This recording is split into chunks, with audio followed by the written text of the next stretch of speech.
পর্দার মা যখন বাস্তবে ছেলের বিয়েতে আশীর্বাদ দিতে আসেন তখন দৃশ্যটা সত্যিই আবেগের হয়। ঠিক এমনটাই ঘটল রণজয় বিষ্ণু আর শ্যামপ্তি মুর্ডির বিয়ের আসরে। সেখানে উপস্থিত হলেন জনপ্রিয় অভিনেত্রী অদিতি চ্যাটার্জি, যাকে আপনারা জি বাংলার কোন গোপনে মন ভেসেছে ধারাবাহিকে অনিকেত অর্থাৎ রণজয়ের মায়ের চরিত্রে দেখেছেন। দীর্ঘ বিরতির পর এই সিরিয়ালের মাধ্যমেই তিনি ছোট পর্দায় ফিরেছিলেন, আর অনস্ক্রিন ছেলের সাথে তার সম্পর্ক যে কতটা গভীর তা এই বিয়েতেই প্রমাণ হল। শোনা যাচ্ছে অদিতি চ্যাটার্জি নবদম্পতির জন্য নিয়ে এসেছেন এক বিশেষ উপহার।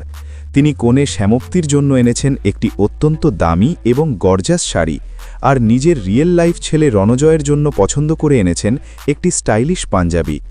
মায়ের মতোই স্নেহভরে তিনি নবদম্পতির হাতে এই উপহার তুলে দিলেন। রণজয়ও তার অনস্ক্রিন মাকে কাছে পেয়ে আবেগপ্রবণ হয়ে পড়েন। সিরিয়াল শেষ হলেও মা ছেলের এই সুন্দর সম্পর্ক দেখে উপস্থিত সবাই মুগ্ধ। পর্দার এই মা ছেলের রিয়েল লাইফ কেমিস্ট্রি আর অদিতির দেওয়া এই উপহার আপনাদের কেমন লাগলো কমেন্ট বক্সে অবশ্যই জানান। আর বিনোদন জগতের সব খবর পেতে চ্যানেলটি সাবস্ক্রাইব করে সঙ্গেই থাকুন।